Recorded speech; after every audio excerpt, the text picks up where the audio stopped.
Salut, c'est Eric. Le tuto du jour, le bouillon aux épluchures de légumes. Surtout restez jusqu'à la fin, nous allons vous faire gagner un atelier culinaire en ligne au piano des chefs.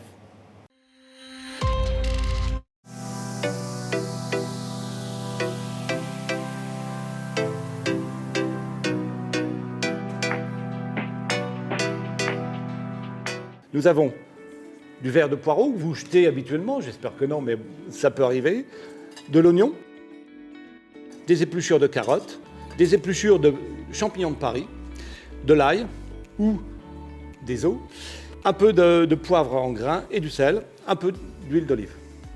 On a une casserole, on met un peu d'huile d'olive dans celle-ci, très peu comme d'habitude avec moi, et là on va simplement chauffer. On va déjà faire revenir les oignons.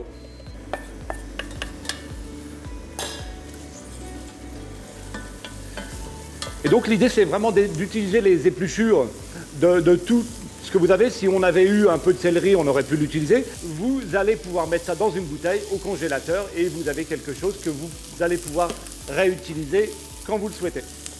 Voilà, donc c'est très simple. Là, on met un peu, alors on ne va pas tout mettre, les poireaux, voilà. On va mettre les épluchures de carottes, les épluchures de champignons. Et pour l'instant, c'est tout. À froid, dans les bols, ça ne sent rien, mais quand on commence à chauffer, ça commence à dégager les odeurs. Celles-ci vont être emprisonnées après dans l'eau de bouillon que vous allez rajouter par la suite. Voilà, ça colore un tout petit peu. Vous voyez, ça attache un petit peu au fond, mais c'est très bien, ça va donner un peu de couleur. Et là, ça fait à peu près 1,5 litre d'eau. Et là, on va remonter à ébullition. Une fois que ça bout, on va réduire un peu de façon à avoir un petit frémissement. Et là, on va laisser cuire à peu près 15 minutes, ça suffira largement.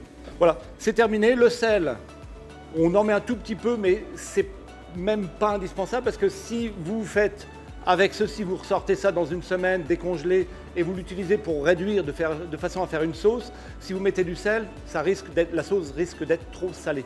Donc mettez même pas de sel, voilà, c'est pas indispensable. Là on peut mettre l'ail, donc que dis-je, les os, le sel, le poivre, comme je viens de le dire, on le mettra à la fin. Voilà, donc on monte à ébullition, et puis voilà. Et ça, comme je le disais, vous pouvez ressortir ça après et vous allez pouvoir l'utiliser dans un bouillon. Vous montez ça, le bouillon à ébullition, vous retirez les épluchures et vous plongez quelques pièces de volaille, par exemple, ou poisson. Enfin, voilà, on peut l'utiliser très très facilement ou, comme je viens de le dire précédemment, dans une sauce en réduction. Voilà, ça peut être vachement intéressant, simple et également pas cher du tout puisque c'est des épluchures. Donc notre bouillon a mijoté à léger frémissement pendant à peu près 15-20 minutes, un bouillon de légumes et d'épluchures. On va le passer dans un chinois, ou une petite passoire, voilà, de façon à récupérer le jus en fait. On va ce qu'on appelle fouler un tout petit peu pour récupérer ce qu'il y a dans les légumes. Et voilà.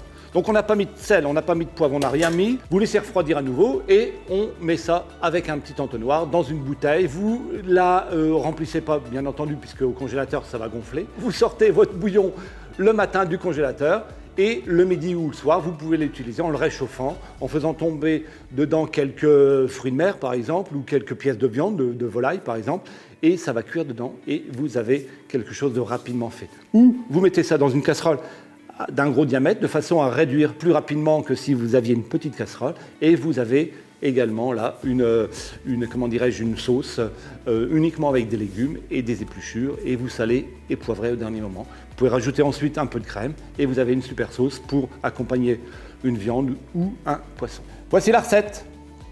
Si vous souhaitez remporter un atelier culinaire gastronomique au piano des chefs en ligne, répondez à la question suivante. Quelle partie du poireau utilise-t-on pour le bouillon de légumes? Vous avez la réponse? Répondez en commentaire. Si vous aimez la vidéo, likez-la, commentez, partagez. À bientôt. Salut!